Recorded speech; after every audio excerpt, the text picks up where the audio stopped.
চারিদিকে কেমন একটা জয় জয় রব। কেউ বলছে হিন্দুর জয় হয়েছে, কেউ বলছে মুসলিমের হার হয়েছে। আমি বলবো গণতন্ত্রের জয় হয়েছে, মানবতার জয় হয়েছে। তবে বিষয়টা হচ্ছে, যারা প্রকাশ্যে বিজেপি করেছে তাদেরকে দিল সে সেলুট। কেন বলছি? কারণ এই সবুজ পার্টির বাজারে, টিএমসির বাজারে যারা প্রকাশ্যে বিজেপি করেছে তাদেরকে কিন্তু অনেক লাঞ্ছনা, অবমাননা, অপমানের সম্মুখীন হতে হয়েছে, কিন্তু তারা রং বদলায়নি, তারা প্রকাশ্যেই করে গেছে। তাদেরকে সত্যিই আমি দিলসে সেলুট জানাই। যারা প্রকাশ্যে টিএমসি করেছে, অনেকটা হাওয়া বিজেপির ছিল, তাতেও তারা রং বদলায়নি, সবুজ পার্টিতেই ছিল, তাদেরকেও আমি দিলসে সেলুট। আর যারা প্রকাশ্যে সিপিএম করেছে, লাল পার্টি করেছে, অন্য কোনো রং লাগায়নি, শত্রুতার জায়গায় থাকবে, কিন্তু একটাই লেভেল মার্কা আছে, তাদেরকেও দিলসে সেলুট। কিন্তু দুম করে হঠাৎ করে দেখছি কিছু মানুষ, এই যে কিছুদিন আগে রামনবমী গেল না, রামনবমী, সেই রামনবমীর দিনও যারা জয় শ্রীরাম বলতে ভয় পাচ্ছিল, তারা হঠাৎ দেখছি জয় শ্রীরাম বলে চিল্লাচ্ছে। অ্যান্ড তারা করছে কি বলছে জানেন? বলছে, দেখলি না, বলেছিলাম না যে পদ্মফুলি জিতবে, দিয়েছি ছাপটা দিয়েছি, তাই জিতেছে।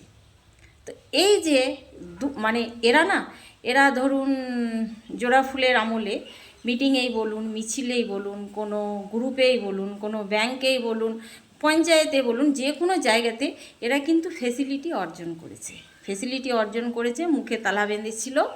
অ্যান্ড হঠাৎ করে দুম করে এরা কিন্তু মানে প্রকাশ্যে আসছে।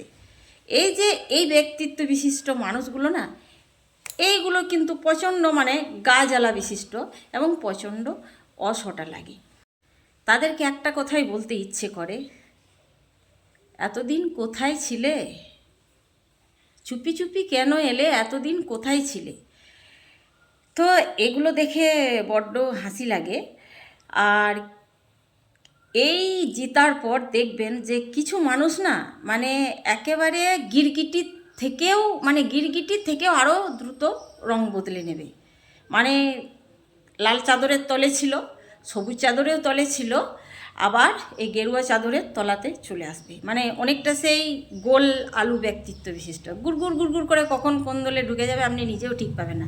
এগুলোকে কিন্তু প্রচণ্ড গা জ্বালা মনে হয়। আর যারা কিন্তু একদম মানে pure BJP, pure CPM, pure TMC, তাদেরকে কিন্তু দিল সেই সেলুট জানায়। কারণ তাদের অন্য কোনো রং তারা নেয় না, তাদের একটা ব্যক্তিত্ব আছে, তাদের সেই ব্যক্তিত্বটা তারা আছে, যে জায়গায় তারা মানে একেবারে সাচ্চা। এই মানুষগুলোকে সত্যিই মানে রেসপেক্ট জানাতে ইচ্ছে করে, শ্রদ্ধা জানাতে ইচ্ছে করে। তো এখন আপনাদের মনে হতে পারে যে দিদি এত বড় বড় কথা বলছেন, আপনি তাহলে কোন দলে? দেখুন, আমি একটা কাজে যুক্ত রয়েছি। এছাড়াও আমি বলবো, যে রাজ্যে আমরা বাস করছি, যেই এবার মুখ্যমন্ত্রী হোক না কেন, কারণ তিনি হচ্ছেন রাজা, সেই রাজ্যের রাজা। তো রাজাকে বাদ দিয়ে প্রজা কোনো দিনই নয়। তো যে রাজাই আসুক, আমার যুক্তিতে বলে, আমার অল্প মাথা, আমার মাথাতে বিশেষ কিছু নেই, আমাকে গাধার দলেই ধরতে পারেন। তো বিষয়টা হচ্ছে, সেই রাজাকে বাদ দিয়ে কোনো প্রজা নই আমরা। তো যে রাজাই সিংহাসনে বসুক, সিংহাসন তো খালি থাকবে না, কেউ না কোনো রাজা বসবে। তা আমাদের উচিত রাজাকে, আমাদের প্রজা হিসাবে সেই রাজাকে সাদর আমন্ত্রণ জানানো এবং তাদেরকে রেসপেক্ট জানানো, তাদেরকে সম্মান জানানো। যিনি ছিলেন তাকেও জানিয়েছি, তার আগে যিনি ছিলেন তাকেও জানিয়েছি, এখন যিনি আসছে তাকেও জানাবো। হ্যাঁ, এটাই হচ্ছে কাজ আমাদের এরকম ব্যক্তিত্ব থাকা দরকার সকলেরই মনে। এবার হচ্ছে ফার্স্ট যখন দেখলাম, মানে লাল পার্টি তো অনেক দিন ছিল, তখনও যেত কিছু চ্যাংড়া, যেত যারা উড়ো ভটকা স্কুলে ছড়ি ঘোরাতে যেত। তারপর সবুজ পার্টি এলো, সকলে বলবো না, কিছু ছিল উড়ো ভটকা ছিল যারা ওই খবরদারি ফলাতে স্কুলে যেত, ছড়ি ঘোরাতে যেত। আবার এই যে এসেছে, এরাও যাবে, নির্ঘাত যাবে। কিন্তু বিষয়টা হচ্ছে যে আমরা যেখানে ছিলাম সেখানেই আছি, সেখানেই থাকবো। যে দলই আসুক, পঞ্চায়েতেও আমাদেরকে নিয়ে সেই মিটিং করতে হবে, আমাদেরকেও যেতে হবে।